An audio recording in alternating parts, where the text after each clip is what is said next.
Hi, everybody. Welcome back to the Rising Podcast. Today, we have Carla Shellis. She is a world renowned etiquette expert and our go to here on the Rising. And we always love having her on, and her wisdom and insight are so needed in this back to school season. So get ready for a refresh on Manners 101. So, welcome, Carla, back to the Rising. Hi, thank you for having me back. We love you. And I told you my family is obsessed with you. I And we love it. send Carla reels pretty much almost every day. Oh my gosh, I love that. And I told you my godmother, she's like, "Did you see this one today? I didn't want you to miss it." So the thing I love about you is you teach such practical tools, from basic manners to emotional, right, etiquette. As we know, back to school preparations involve back to school shopping for clothes, for school supplies. But I think parents overlook the fact that we need to focus on how we're going to navigate the social world, Yes. right? hmm And arming their children with some really good skills in the year ahead. So, you know, I basically want to get some really good tips from you. And what are some 5 basic manners every child needs in the upcoming school year? Well, I mean, let's start with the very basic, and that is eye contact and conversation instead of being completely locked out of reality. And while that is a great idea, the parents have to teach this at home. Mhm. We cannot leave this to the teachers to carry the weight of this, right? So the very basic is eye contact, and I believe in handshakes. And I know that, when these basic principles are, these kids go and they meet their teacher for the first time, like, put parents have to enforce this.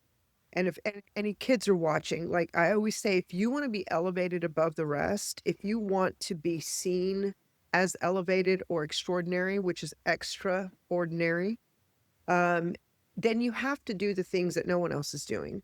And so it's taking those extra steps that build on where you're going. And one of them is when you meet somebody new, say your teacher or your the people in your class that you haven't met, or a new student, I would say, like, make direct eye contact and say, "Hi, my name is Carla. What is your name?" Or if you're meeting an adult, put your hand out and shake their hand, and make it a firm handshake, not just a wibbly wobbly one.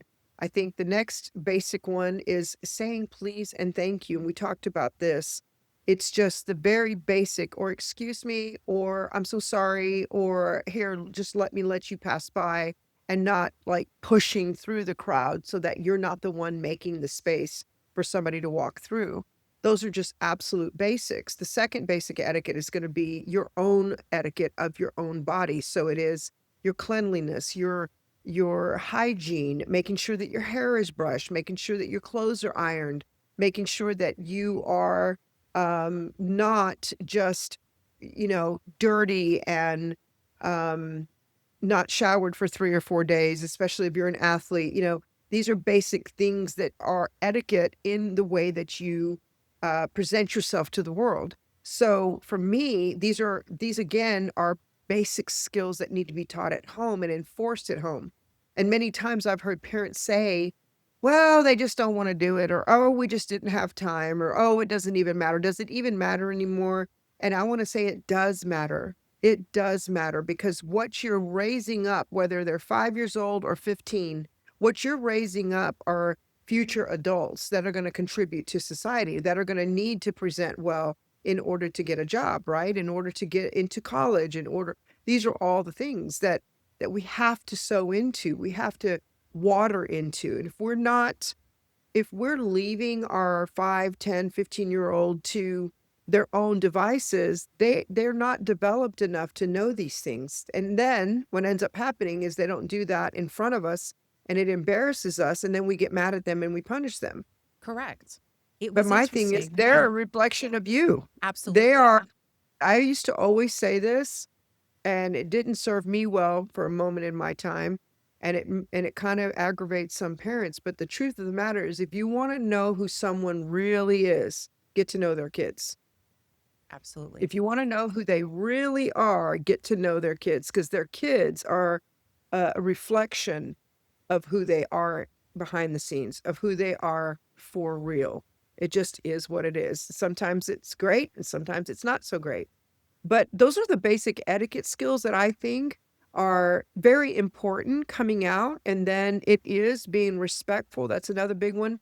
Being respectful to your adults, not talking back, not having an attitude, understanding that even though some teachers, I'm going to say some teachers do not deserve to be respected or honored, and that I do believe you have to earn respect, but at the same time, you respect the position, not the person.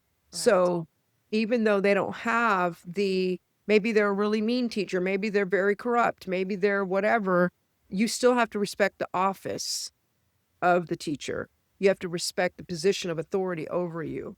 And that's another big one I think their kids are losing out on because they're not being taught that at home. 100%. Everything that you just said right now, I witnessed the opposite last year. I witnessed Mhm. kids getting out of the car, not looking at anyone, and going just straight to the line, not saying good morning. Mhm. I witnessed Mhm. kids looking disheveled because this is my number Mhm. one thing, especially with teenagers. They look Mhm. like they just rolled out of bed. Um, I witnessed the no please, no thank you, kids shoving other kids in front of the lunch line. They didn't care. Um, and I witnessed children not respect teachers. I had a major compliment my way when my son was entering high school. The school office said, "Your son greets us every morning." Oh, that's That's your son. amazing. That's He goes amazing. by and she's the secretary and with a smile every day, greets her. And so many kids bypass the school secretary. They're like, whatever, you know? And he made it a point, and nobody, I mean, he watches us and how we address people. Yes, I think he got some of that, but that was a major compliment and a nod to us. I was like, oh, that's It wonderful. is. So It I is, and think, that let me add to that, Janelle, the other thing I would encourage kids watching, or parents is I used to teach my kids, um, pay extra attention to the forgotten people. mm, The amen. janitors, the cooks, the cafeteria ladies, the assistants, the school nurses, like, go and pay extra attention to them, like, be nicer to them. Make eye contact and tell them thank you. Mm, These are character building skills that parents are not putting into their kids at this early age. And it is a difference maker whenever they get into college and high school. It changes their opportunities. It changes who recommends them. It changes all those character skills because here's the thing, Janelle, that frustrates the fire out of me is that we're in a system that is so hyper focused on the grades that we forget about the character. We forget about like we're hammering our kids so hard on sports, so hard on making that college scholarship so we don't have to pay for college. You're going to be an outstanding football player, baseball player, basketball player, whatever the sport is, soccer. You're going to and they we run these kids for hours and hours and hours and hours on end in sports plus we expect them to have straight A's, but nobody is focusing on their character. Nobody cares about the character. All they care about is performance and output and numbers. And that's where we're losing our kids now because, I saw this experiment happen, which was so interesting. And they had these two dads that they hand chose who were the hardest dads they knew at this school. And they made these dads follow their kids' schedules for 2 weeks. And the dads gave up after 3 or 4 days. it's They just couldn't do exhausting. it. It's exhausting, but these kids are babies in life, and we're putting the pressure of all of that on them, and we're ignoring their character. We're ignoring watering their souls, watering their hearts. We're too focused on performance. And so because we're focused on performance, we bypass what's important. We bypass the things that develop them into adults that can withstand the pressures of life. You see what I'm saying? So that Well, to me is like yeah. why we are not seeing these kids not fall to drugs and alcohol and trouble. And then we get mad at them because they don't act a certain way. They're not respectful. They don't have bring home the grades. So they get punished at school, they get punished at home, and they can't escape. So the idea of this is like, what are we trying to do? We're trying to escape a responsibility that we have as parents. Number one, to save money and pay for their education. But number two, we're just trying to escape the responsibility of actually hand molding our children because we're so busy building our careers. So then we think that the school needs to do that. And my kids went to private school, and I used to hear all the time other parents say, well, we're paying them to do that. No, we're not. We're not paying them. The school's paying them. We're paying tuition. And we're paying tuition to get a private education. But the net of it is, if we're not pouring into the souls of our children, who is?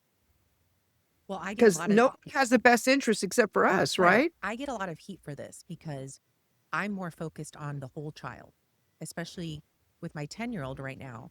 And I got a lot of heat last year because I was more focused on him developing those character skills than the grades. And Oh, other let me parents tell were you. focused on other things. And it was interesting. The whole year, I thought, it's okay. Like, no one's going to notice. We declined a lot of things for him because I didn't want him to overexhaust himself. I didn't want to Right, push him to the point of just breaking. So I right. declined and I said, no, you don't have to do that. He's like, are you sure? And I said, yeah, no, because I'd rather you focus on other skills. And towards the end of the year, it was interesting. The school was like, what are you doing at home? Like, that's so different. And I said, well, I have a different philosophy. I feel like my kids need a lot of rest. Uh, they need to be That's grounded. good. I build other skills that no one's really focusing on right now. They're pushing their kids to the point of like exhaustion. And Breaking. I just don't do that. And so people are like, gosh, she doesn't go to much. She's very picky and choosy about what she signs up for, but it's intentional because I'm developing other things in my child. And he got 2 awards at the end of the year and we were shocked. And they were all had to do with like, social emotional well-being. And, he ended up, getting decent grades. He wasn't like principal's list, but he did very well. But I was more excited about the awards he got that had nothing to do with academics. I really, didn't care about That's the right, point Janelle. three, you know, and exhausting him and pushing him. And he's such a sweet soul. And so I want him to keep that. And I want to keep that going into the next. So I love this. I love that we're on the same page with this. I want people to understand that grades are not everything. Our our children's grades are not everything. They are an important part of what the net is, the whole picture, but they are not the entire picture. They're a part of the picture. And I feel like sometimes as parents, we need to have permission for somebody to tell us that, to say, let's stop hammering our children about those stinking grades. Let's only make that as a part of the equation. It's important. They need to have good grades. But Janelle, my son, we celebrated it when he got a 75, an 80, I do too. because I yeah, do. because I'm okay with he that. was ADHD, he was dyslexic, Yeah. he was all these other things that they labeled him with. I think my personal opinion is that ADD is a superpower. Oh, I I believe it's a 100%. superpower. 100%. And so instead of medicating him and making him like a zombie and tolerable for all the rest of the world, we just taught him how to manage his emotions and taught him how to manage people around him. And yeah, we had some really ups and downs in school and his grades, but that just wasn't his strong suit. He's a renowned artist right now. He just did a painting for the King of England and presented it to him in Buckingham Palace. This kid that couldn't get above a 70. I mean, he still is successful because we nurtured the things of him that he would put in him for him to do. And so I just want parents to hear, like, maybe somebody needs to hear it's okay if they're not getting straight A's. Let's just get the relief and break that core over all of us where we live and breathe according to the straight A's. And society has taught us over the last 40 or 50 years that if you're not a straight A student, you're going to be failing in life. And that's not true. And I want people to hear that, because if we put all of our energy and all of our focus more in finding out who our children were developed to be and then flourishing that, and then let the grades be part of that instead of being all of that, we're going to see a happier, healthy child in our home, one that is not always upset, one that is not always in drama, one that is not always in trouble. We have to focus on, let's extract the things from our child in the way that he was created or she was created to be, and then let's nurture that. And that the grades is still part of it. It's still part of the equation, but let's not make it the only part of the equation. Well, I love that you're giving parents permission, because so Yeah, often what I see is everybody's on the hamster wheel and that's right. someone is screaming to get off. I know I openly talk about it, but I'm the only one in my area that talks about it. Everybody's on the Right. wheel. So nobody's Yeah, because they're complaining, nobody's saying anything. And then I right. I say something and people get rattled. They're like, "Did she just say that?" But I Well, love here's that the you're thing. giving people permission, because I have 2 kids that are neurodivergent. So I've had to navigate this world for many years. And I've had to say that they're, whatever they were labeled, it was their superpower as your son. So I've Well, had to manage it differently as well. here's the other thing that's driving me crazy. It literally is a topic for me that I haven't spoken enough about, is the physical abuse that happens at home when the kids don't get their straight A's. So, not only do you have families who are hyper focused on these stinking grades, and there's so much that goes into the net of what that teacher decides is the actual grade. There's so much different variations that happen in how they're tested and how their brain works, and do they test well verbally or written. There's so many different variations that we learned with my son when he was going through school.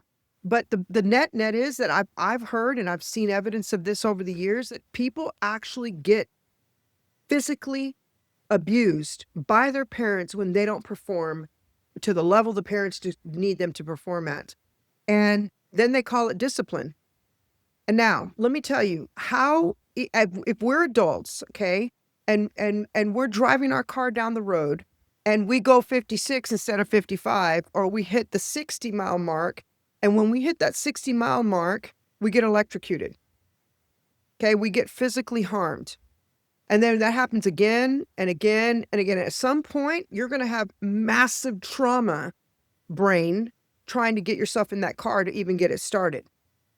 So then that's when I believe kids start to slip into all this extra stuff to make their mind disappear from the reality of their life, which is, if I don't get these straight A's and I'm not trying hard enough, nobody's really checking to see what's really going on with that kid. We all assume that they're bad, they're disobedient, they need to learn a lesson, so we're going to teach them a lesson. And that's like so barbaric and so abusive, instead of going, let's back out and see what is going on with this. Like with my son, we never punished him for bad grades. I said to him, here's how you're going to get in trouble, is if I hear that your character, if you're mean to people Oh, and you're yeah. disrespectful to adults, that's when I'm going to come down on you at home. I don't talk like But that. Yeah. no, Yeah. but that's a character thing that's going to get you in jail eventually if you don't get that straight. So that to me was like, now let's focus on, Michael, what is it about this? So Janelle, I had to read his homework to him at night. I did a lot of his papers myself because I thought, we just need to get out of school. We need to get out That's because where you're I'm going to be at. successful anyway. Yeah. I We have need to that get philosophy too. out. Yeah. So They'll I be just want to fine. make They'll be sure successful. I just need to get you through the system, because it's a to system. get you through the system. Exactly right. So I can totally see why a lot of families are going to homeschooling, but I really do want to give parents permission. And I'm going to tell you, I believe there's more parents that have children with the ADD, dyslexia, all that. There's more parents that have that than there are parents that have this naturally wise, going through school as a breeze academic child. Like there's less of those kids and there's more of the creative kids whose that side of their brain doesn't operate like that. So I just want to give those parents, we're in the same group together of kids who don't just naturally learn by reading and comprehending, that it's okay. And I don't care what everyone says or thinks. Who cares what they think? You focus on nurturing your child in the way that they should go, and you protect your child from the system. You protect your child from all the naysayers and all the, because you can't believe how many people thought my kid was going to be a failure because he didn't go to college. I was like, are you crazy? I'm not going to college with him. I mean, like, we're done. And so he's just been so successful ever since he graduated high school. But anyway, we can talk for hours about that subject, but I just want to give parents permission to just like back up and rethink the whole plan. And I love what you said, Janelle, about like, let's focus on their character. Let's focus on the things that we can focus on at home. Let's let them rest. Let's not like drill down everything that we're missing as adults because we didn't get it as children. We're trying to make our kids live it through our insecurities or whatever. Like that to me is how, because listen, it's heavy duty when you're in your 50s and your kids are in so much turmoil. When nobody speaks to each other, when your kid's in and out of jail, when there's addiction, some type of addiction. When you settle down and you're not running these errands anymore and you're not running the system anymore and now you're an empty nester, but your kids are suffering in life. I coach so many people through that stuff right now, Janelle, that they're just tore up because their kids are not good. They're not right. They're addicts of some say, you know? So that's the downward stream of all of the stuff that we're seeing right now in school. I think that's what it comes down to. I think we have to put the character, not the grades, the AI tools, the technology. Like, Yeah, yes, it will be there, but we're losing just basic, uh, human connection. We're losing connection with ourselves, and these kids don't have that because they're not right, given the time and the space to get back in their bodies and like, right. you know, really recover, right? Reflect, rest, ground. Like my kids ground in nature. They think I'm crazy, but I'm like, no, you have to do it. And they're like, That's this good. is so like unnecessary, mom. And I'm like, no, because, you know, I feel that this helps reset your nervous system. I feel It does. it calms you. And then, people look at me like, oh gosh, she's like woo woo crazy. And No, you're actually I'm really just smart. developing other things. And this is what it comes down to in terms of like, you know, preparing parents for the school year to not be so hyper focused, as we said, on the external rewards or what society deems as successful. Like what's going to be deemed successful in the long run, as you're talking about this, is really focusing on the whole person, and especially character. And we Right. get through that. One way is through etiquette and, you know, harnessing those skills that are lost.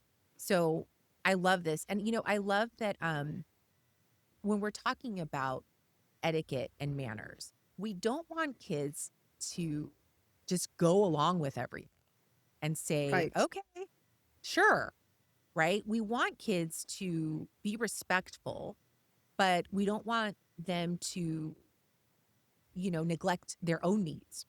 They need to That's stand up right. for themselves. So, how can That's right. kids do that, during the school year? If there's something that they don't agree with, or, how to do that more productively. Well, I go back to, can our kids trust us with their truth?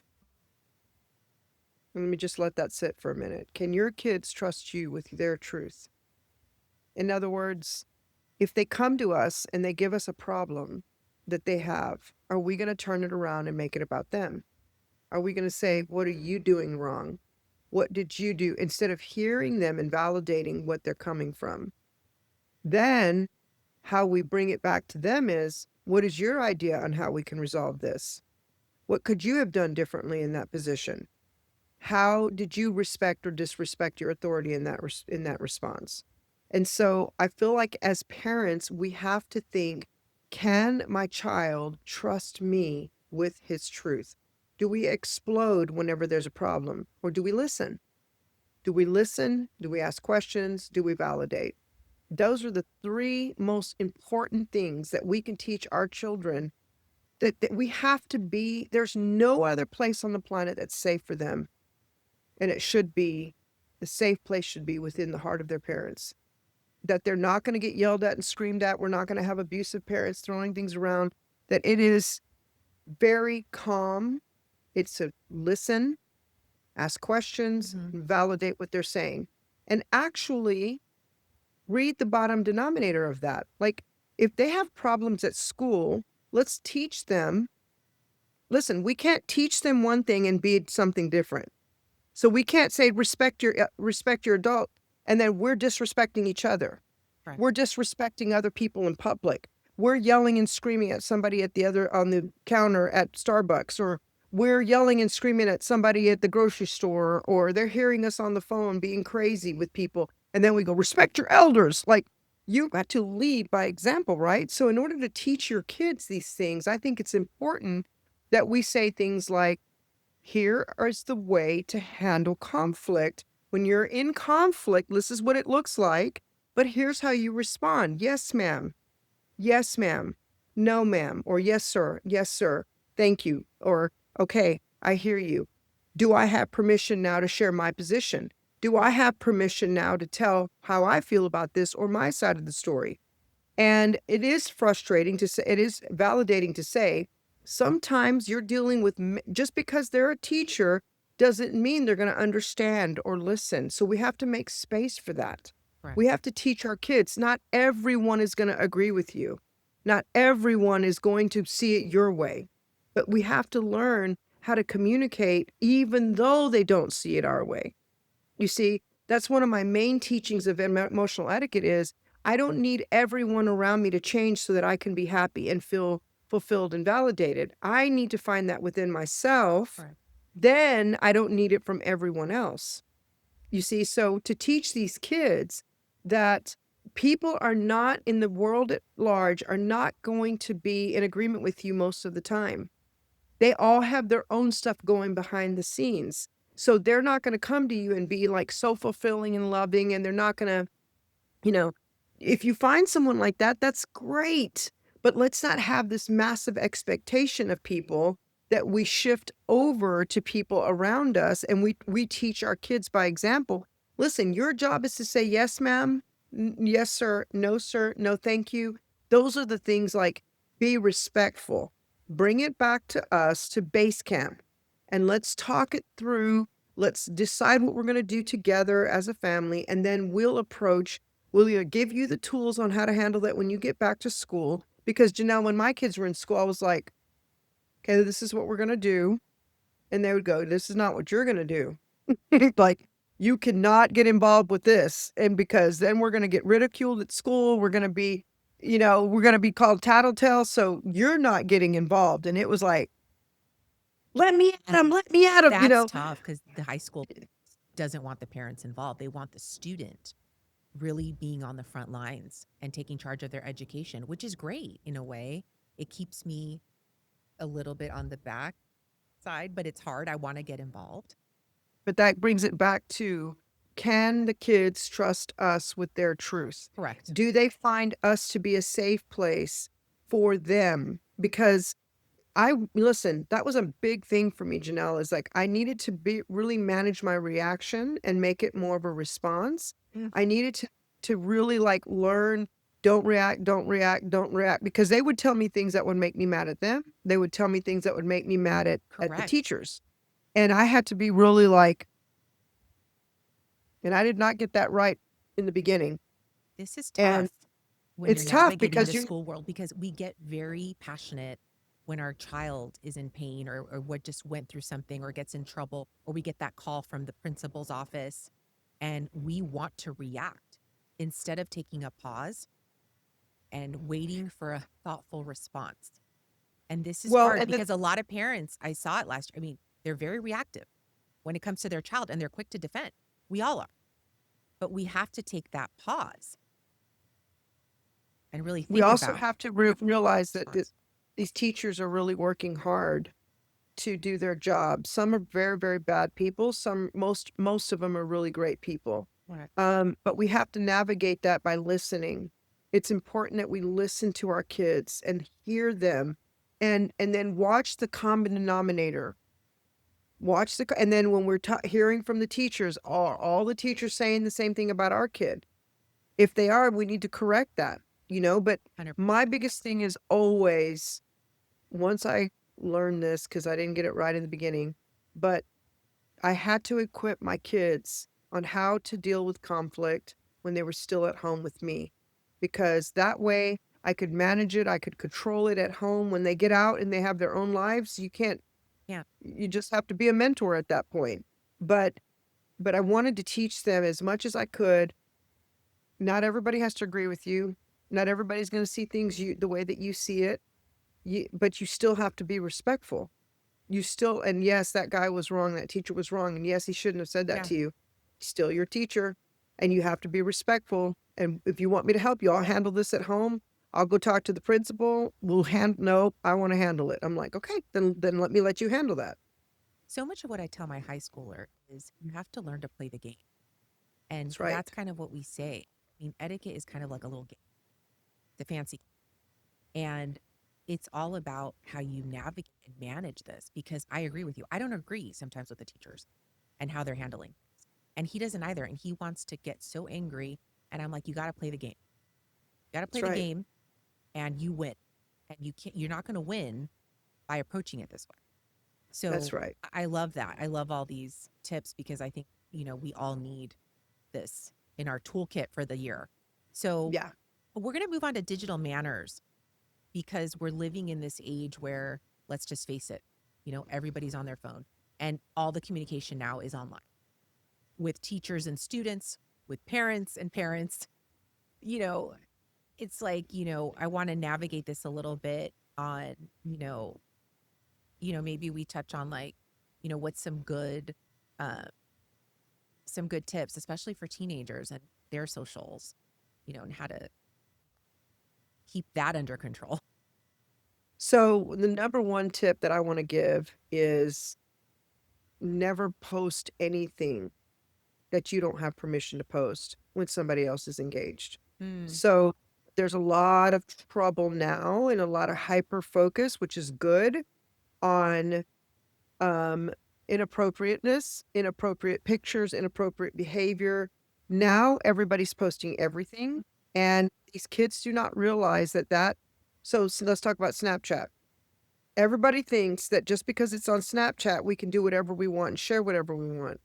It is not. It is always recoverable. for sure. That's why my son's It not on it. it's all Not I allowed. hate that. I think it's the worst app Yeah. in the planet. A lot of my girls, I worked in sex trafficking for a long time and recovering and restoring those young ladies. But one of the girls I'm still working with told me recently that Snapchat is where a lot of that stuff happens. It's where a lot of that stuff happens. But anyway, I think to realize the number one tip I want to keep on with digital is that everything is a lasting, permanent picture. Everything is. Even though you think it might disappear and you can take it down, once it hits the internet, it is permanently marked, right? Okay. The other thing is the rule of thumb is just don't post anything that you don't have permission to post. So, especially compromising positions. People think now that we all have our devices in our hands and now kids are allowed to bring these to school and all the things, it's these kids get in so much trouble because they catch other kids in compromising, either exposing themselves or they're bending over or they're doing something they shouldn't be doing. And then they send it to a friend on text just to have a laugh or just, to get in the gossip. And then that friend sends it to a friend, and then by the time 5 minutes has passed, it's in three or 400 phones. Well, the original person who sends that is the one who's gonna get in trouble. So I wanna tell kids, like, don't text things that, number 1, you don't have permission to send, or number 2, is compromising to the person that you're sending. Like, that stuff needs to be taught at home. Like, let's just not do that. Another thing is using digital texting gives you, Janelle, when you and I were growing up, it was called tequila. Tequila is liquid courage. I mean, Yeah. that's what we said. Oh, you're drinking some liquid courage because now you're saying things you would never say, Oh, 100%. you're doing things you would never do in your sober mind. And another etiquette tip for me on and this is involving a little bit of the emotional etiquette, but another etiquette tip is just because you're behind that text saying you say things that you wouldn't say normally and you're doing things that you wouldn't normally do because you feel like you're safe because it's on text. And it's not. It's also a permanent record. Then the other thing is whatever you post on social media is 100 million% going to haunt you and follow you into when you try to get a scholarship for college, when you try to get a job. I have seen and heard recently of a few girls who were like in line for huge scholarships, but they went to their social media and they saw what they were posting and they got rid of the scholarship. They didn't want them at school because of the way that the girls were posting and exposing themselves and what they stood for. So I think it's Reality. important. Yes. And then being on your socials thinking it's okay to F and blind, effing this, effing that, and throwing the finger up at everybody, the middle finger. These kids think it's so okay to do that. It's a permanent record of your character. And the problem with that is it haunts you and it follows you. I love this new show, Dallas Cowboys, America's Sweetheart on Netflix. I love it.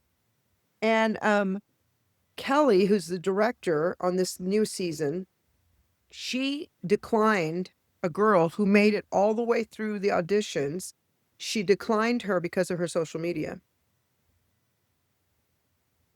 Yeah.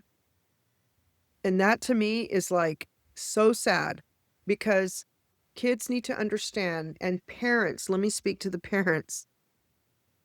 Until my kids were 18 years old and out of my house,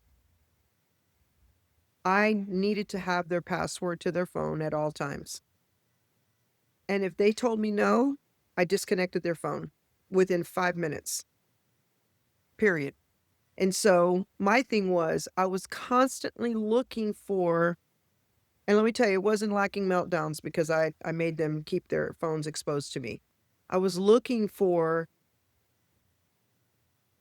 really bad conversations. I was looking for inappropriate conversations on text. I was looking for posts that they might have been making or pictures they were taking that I was not in agreement with.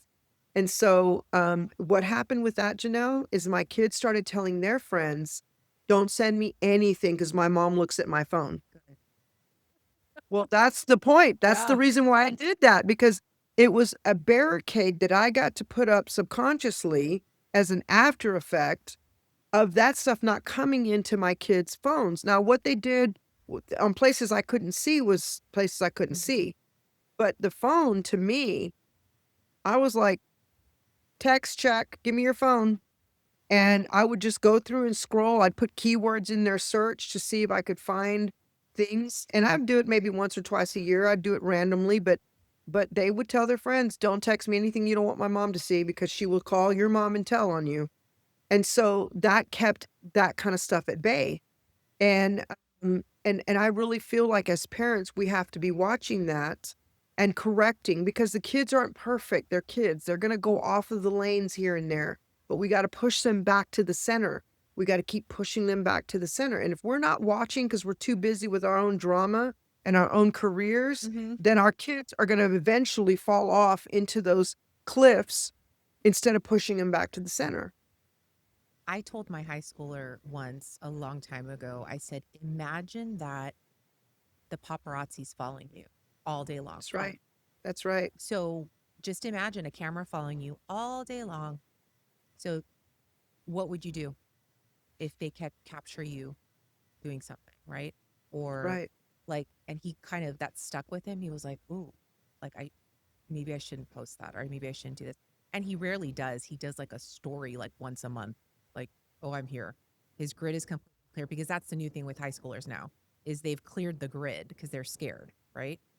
So they clear Right. the grid, so it's empty, but they're still either having inappropriate chats, uh, inappropriate stories, or they've created a completely fake account, right? Right. There's all these other accounts.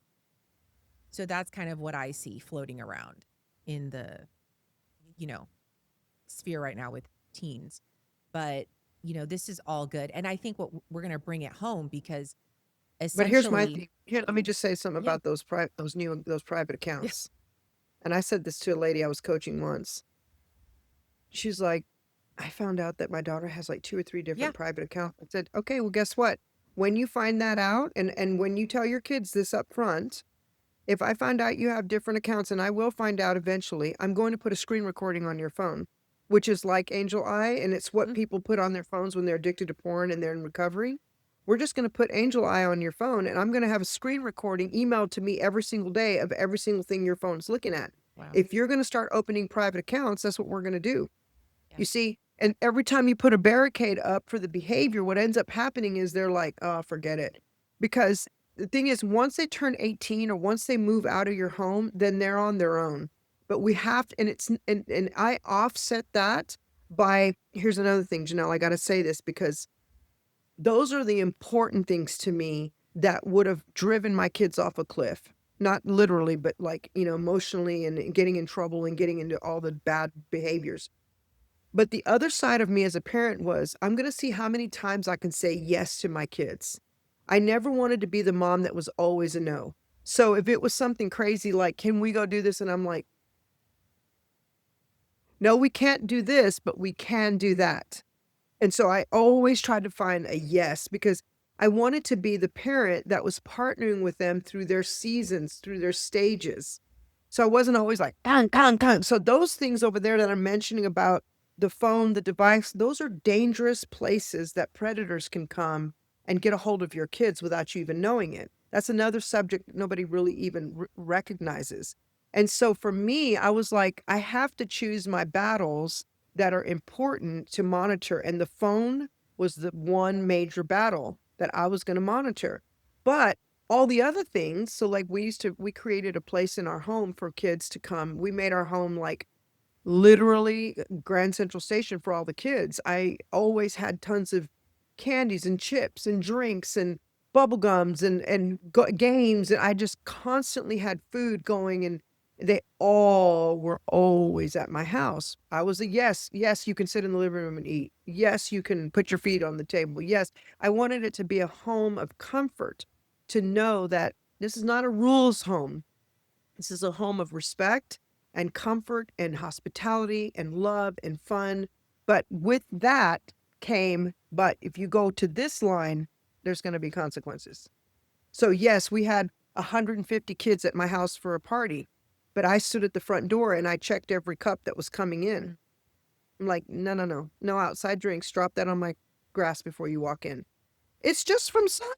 I'm like, I was in high school too. I know what's inside that Sonic cup because there's no alcohol at my house. yeah. And so I'm like, "No, put it on the grass, then you can go in." So my friends and I stood at the front door. But they were having a rave upstairs with music and lights and it was so much fun for them, but there was no alcohol allowed. You see, so those are the ways that I tried to find that middle ground. So I don't want people to think, "God, you're just like over helicopter mom." No, I was watching the phone because that was super important. That was an entry of a lot of trouble. But then I tried to say yes as many times as I could on everything else. That's beautiful. And that's beautiful that that education happened in the home, right? That's Not right. at school.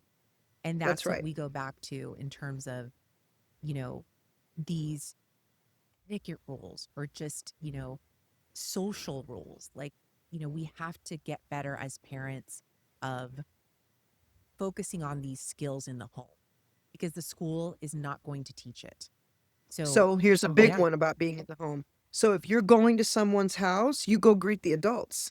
That's an etiquette rule. When you're walking into someone's house, like when my kids, when we're together and they walk in or some adults walk in, I'll go say hello to Mr. and Mrs. Jones.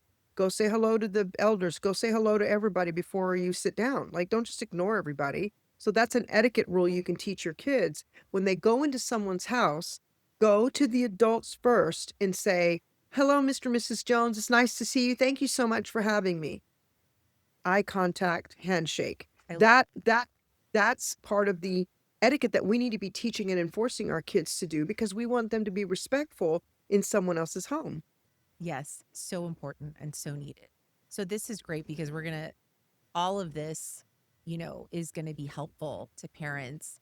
And a lot of parents, might do this already, but it's always a good refresher, because Yeah, we took the summer off and some of us fell off of our rules.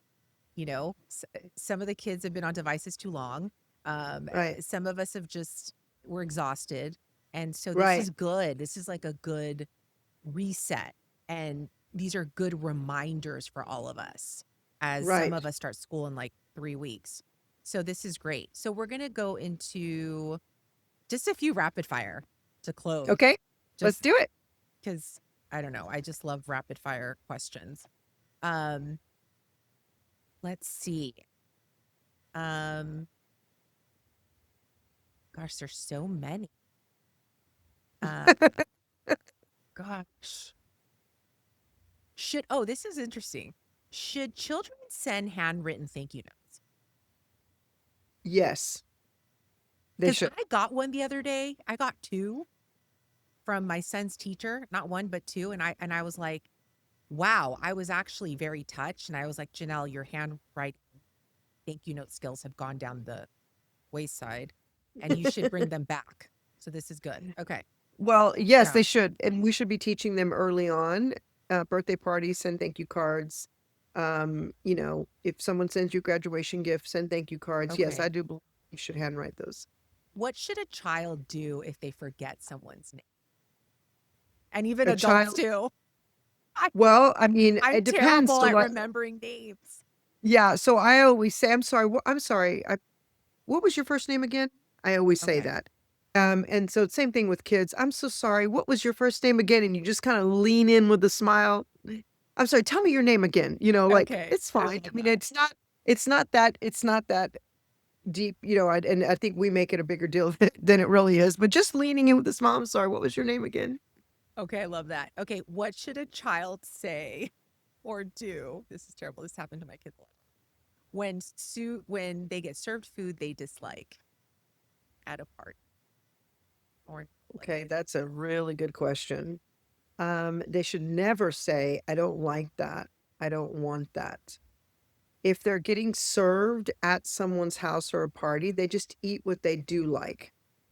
And if they don't like any of it, walk nicely away, sit at the table, move it around a little bit, and then maybe if somebody says, "Do you not like the food?" I would say, "Actually, I have I'm not I'm not hungry today," or "I actually have a little bit of an upset stomach." I mean, these are things instead of I would rather people say that than say, "No, I don't like this food at all," because Yeah, we've I taught our it's kids offensive that. towards a hostess. Yeah. Yeah, we've said can't say it out loud. You can think it, No. but you You just can have to think it, take but as don't many say it. bites as you can tolerate, and Yeah. then we'll get you something later. But Y like, or like yeah. not, like you have to deal with it, like Yeah. in a kind way, I guess you could say. Yeah. Um, is being late always rude? Well, I would say up to 5 minutes late is not rude. I think that being 15, 20, 30 minutes late, yes, is Okay. rude, and I think it is something that, it now we do have things that come up, Mhm. especially when you have littles, Right. baby had a burst out of diaper before as we were getting in the car, I had to take him back in, blah, blah, blah, Mhm. and it's so easy to say, "Well, build in 30 extra minutes before you leave." That's easy when you have nothing to do but take care of yourself. But when you have littles and you have kids and you have schedules and you have, "Oh, I didn't get my shoes on. Where's your shoes?" And everybody's running till the last minute. I think that it's important to call ahead or text and say, "We're running a little bit behind. We just had a little mishap. We will be about 10 minutes behind, but y'all go ahead and get started without us." Like that to me is very appropriate to text that. But I do believe it's rude whenever you're 30 minutes plus Every late. single That's time. so, so, so bad.